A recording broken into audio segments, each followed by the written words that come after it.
CPM के आदिवासी संगठन JMP का धरना, टिपरा मोथा की साजिश के खिलाफ एकजुट आंदोलन का आह्वान।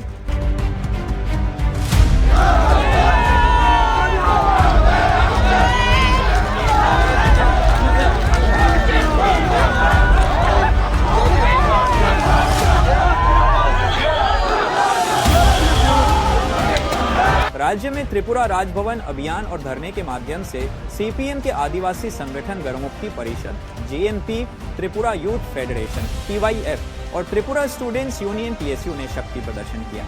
शनिवार को राजधानी में आयोजित इस कार्यक्रम में हजारों लोगों ने हिस्सा लिया। सर्किट हाउस के सामने आयोजित धरने में पूर्व मुख्यमंत्री मानिक सरकार ने कहा, टिपरा मोथा के नेता आदिवासियों को गैर आदिवासियों के खिलाफ भड़काने और बंगालियों के खिलाफ साजिश करने की कोशिश कर रहे हैं। इस घृणित साजिश के खिलाफ सभी को एकजुट होना होगा। इस दिन की रैली में मानिक सरकार, विपक्ष के नेता जितेंद्र चौधरी, जीएमपी के महासचिव राधाचरण देव वर्मा, अध्यक्ष नरेश जमातिया और युवा नेता कुमुद देव वर्मा सहित कई नेता शामिल हुए।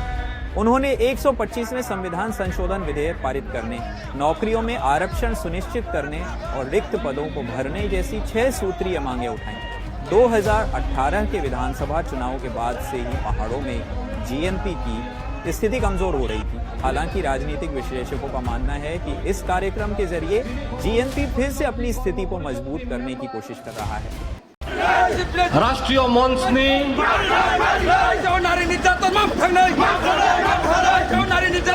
नेशनल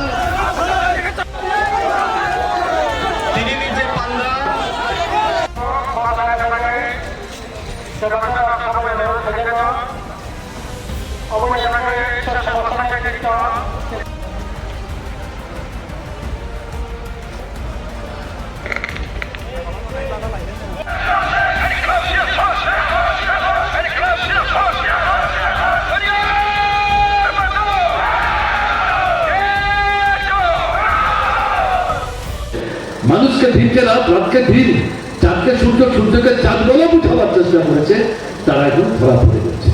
শুধু ধরা পড়লে চলবে না, এই কথাগুলো উপস্থিত করলে চলবে না। রাজ্যপাল আমরা জানি তিনি কি বলবেন, নৈতিকভাবে বিরোধিতা করতে পারবেন না। কার্যকরী করার জন্য তার কি কার্যকরী ভূমিকা থাকবে?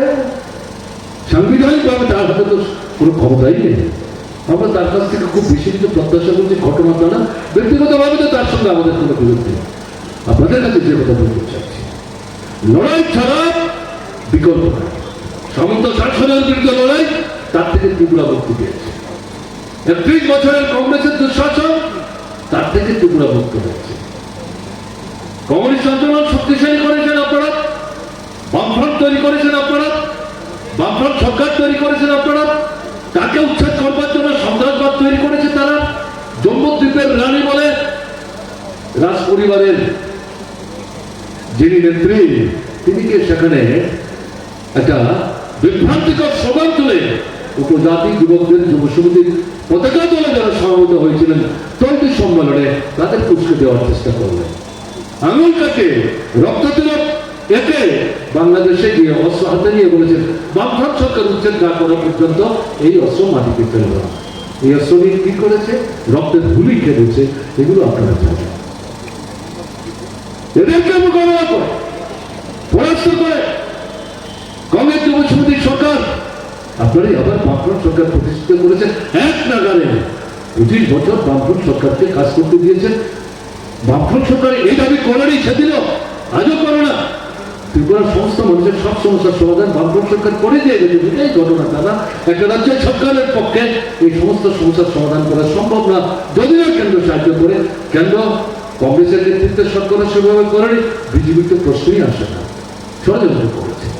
এখন এই যে বিজেপি, ত্রিপুরা মোথা, আইপিএফটি, এই 3 দলের আমাদের কোনো বন্ধু বলবার চেষ্টা করেন এখন ডাবল না ট্রিপল ইঞ্জিন, তার মানে গাড়ি একটা 3টে ইঞ্জিন, কত শক্তির গাড়ি।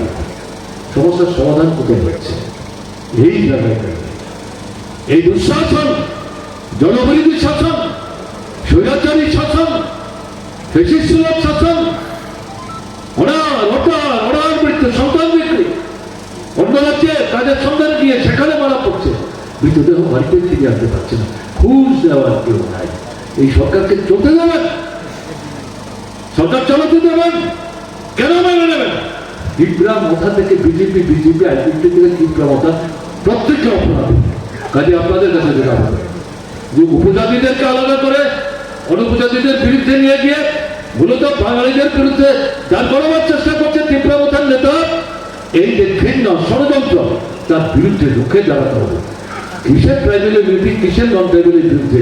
ত্রিপুরার ইতিহাস হচ্ছে উপজাতি অনুপজাতির লড়াইয়ের মধ্য দিয়ে গণতান্ত্রিক একতা, এই গণতান্ত্রিক সংগ্রামের মধ্য দিয়ে এই দীর্ঘ যে জয়যাত্রা ইতিহাস অঙ্কিত করেছেন ত্রিপুরার মানুষ, এই সম্পর্কে সচেতন থেকে সামনের দিনে সমস্ত ষড়যন্ত্রের জাল ছিন্ন ভিন্ন করে এই যে জরুরি দাবিগুলো যেগুলো নিয়ে আজকে আপনারা এখানে মিলিত হয়েছেন, এই দাবিগুলো আদায় করবার জন্য এর সাথে আপনার বেঁচে পড়তে থাকার প্রশ্নটা যুক্ত, এগুলো আদায়ের জন্য ঐক্যবদ্ধ ভাবে ট্রাইবেল নন ট্রাইবেল উপজাতি বাঙালির নির্বিশেষে হিন্দু মুসলমান বৌদ্ধ খ্রিস্টান একসাথে মিলে সামনের দিনে বৃহত্তর আন্দোলনের ঢেউ তুলতে হবে, ঝড় তুলতে হবে। এই ঝড়ের এই সরকারের যে সিংহাসন এটাকে তলিয়ে দিতে হবে। এরকম একটা জায়গা যাওয়ার জন্য আজকে এখান থেকে আপনারা শপথ নিয়ে যাবেন, এই আবেদন আপনাদের কাছে রেখে আমি আমার কথা বলা শেষ করছি। ত্রিপুরার জন্য বরাদ নাইয়া, ভারতবর্ষে সংখ্যাগরিষ্ঠ বরাদ নাইয়া, উত্তর পূর্বাঞ্চল বরাদ নাইয়া, আপনি বাগাই হাজার হাজার লক্ষ লক্ষ বরাদ সিয়ানি বিরুদ্ধে আন্দোলন খেলাইটা, এই আন্দোলন সিনিটি করাই বংশা, এই আন্দোলন খেলা থাকতে ওই খবর 10 নম্বর সেই কথাক্ষা সেই কতখানি ইয়াগুলো তিনি আশিকানে পরে বসিয়ে তিনি আইনে পরিণত খাইছা সিএ আনখা তিনি ওয়েস্ট বেঙ্গল অলরেডি সিএ চালু খাইছা ত্রিপুরা তো চালু খাই না বাকি নিচু ফিরতাম খাইছা, অথচ ওই সিএ চালু খাই ত্রিপুরা রাজ্য নিয়ে গোটা ভারতবর্ষ গোটা উত্তর পূর্বাঞ্চলে অর্থনৈতিক রাজনৈতিক সামাজিক ক্ষেত্রে যে ভারসাম্য ভয়ঙ্করভাবে ক্ষতিগ্রস্ত নাই, কাজে আবার বলেছেন সামান্য সিএ বাতিল খাইছে। কিন্তু আন্তরিকতামূলক কাছে মান ত্রিপুরা মাথা বরণ কিনার মা বরণ জামাই মা যারা সিএ খাইয়ায় বর্ণ মহাপত বিজেপি না ও সরকার বেতন দেয়, আর যারা বিজেপি তার সিএ বাগায় সেই কথা বর্ণিকতে সহানুভূতি জানগৈ সিএনি বিরুদ্ধে ক্ষমতা তার মেশিন খেলেও নির্লজ্জ লাচিয়া অবনী মানব নং যদি সিএনি বিরুদ্ধে আসে তাদেরকে দেখায়, তাইলে পরে যারা সিএ খাই নাই বড় বাঙালি সরকার করেন নাই বর্ণালীর মত নাই, কাজে কোনো মতে ইন্ডিয়া আপনি বাগাই সিএ বাতিল মা খেলে মা খাই নাই, এই লড়াই চলে নাই যতক্ষণ পর্যন্ত বাতিল আসা পর্যন্ত ও লড়াই চলে নাই তার খুব খারাপ। আপনি লগে ফরেস্ট কনজারভেশন অ্যাক্ট তাম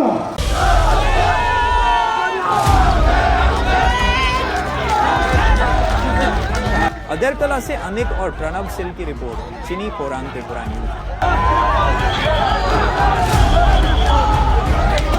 পার্বত্য রাজ্য ত্রিপুরার মোট ভূ অংশের 24% জমিতে রাজ্যে প্রায় 50% মানুষ সরাসরি কৃষি ও কৃষি কাজের উপর নির্ভরশীল। কৃষি ক্ষেত্রে সেচের বাস্তবতাকে সহজলভ্য করতে এবং কৃষকদের জ্বালানি ও বিদ্যুৎ সমস্যা সমাধানের কথা চিন্তা করে 8ই মার্চ 2019-এ চালু করা হয় PM কুসুম যোজনা, যার মূল লক্ষ্য হল সৌরশক্তি ব্যবহার করে সৌর পাম্পের মাধ্যমে কৃষকদের জমিতে জল সেচের ব্যবস্থা করে দেওয়া।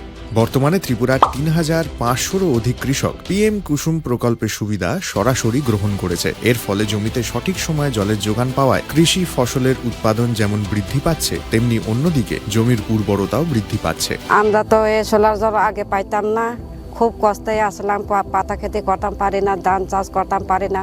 সোলার জল এসে আমরা অনেক খুব খুশি, সব পারি, অনেক ধান চাষ করতাম পারি, পাতা খেতে করতাম পারি, আমরা মন খুব খুশি। আগামী দিনে রাজ্যের বেশিরভাগ কৃষি জমিকে সেচের আওতায় আনতে এবং পার্বত্য এলাকায় যেখানে জলের অভাবে কৃষিকাজ বন্ধ হয়ে আছে সেই জমিতে কৃষিকে পুনঃস্থাপন করতে রাজ্য সরকার ও রাজ্যের পুনর্নবীকরণযোগ্য শক্তি উন্নয়ন সংস্থা অর্থাৎ ট্রেডা প্রতিনিয়ত এই প্রকল্পটিকে অগ্রাধিকার দিয়ে কাজ করে চলেছে। তাছাড়া এই প্রকল্পটি বাস্তবায়নের ক্ষেত্রে সরকার আপনাকে 90% ভর্তুকি প্রদান করে থাকে। অন্নদাতা কৃষক বন্ধুরা যারা সেচের অভাবে চাষাবাদ করতে পারছেন না, তাদের জন্য এবার সুখবর নিয়ে আসলো পিএম কুসুম প্রকল্প। সরকারি ভর্তুকিতে এই পিএম কুসুম প্রকল্প আপনাকে 25 বছরের জন্য সেচের নিরাপত্তা দেবে। এই প্রকল্পের সুবিধা নিতে আজই যোগাযোগ করুন ট্রেডার প্রধান কার্যালয়ে। প্রকল্প বাস্তবায়নের সকল রকম সহযোগিতা করবে বিদ্যুৎ দপ্তর। রাজ্য সরকার আপনার পাশে রয়েছে। কৃষকেরা সরাসরি জমির প্রমাণপত্র নিয়ে নিজ নিজ পঞ্চায়েত অথবা ট্রেডার দপ্তরে এবং দপ্তরের বিভিন্ন জেলার শাখা অফিসে আবেদন করে এই প্রকল্পটির সুবিধা গ্রহণ করতে পারেন। আত্মনির্ভর ভারতে কৃষকদের আত্মনির্ভর করে কৃষিজ ফসলের উৎপাদন ও আয়কে দ্বিগুণ করতে পিএম কুসুম যোজনা এক যুগান্তকারী প্রকল্প।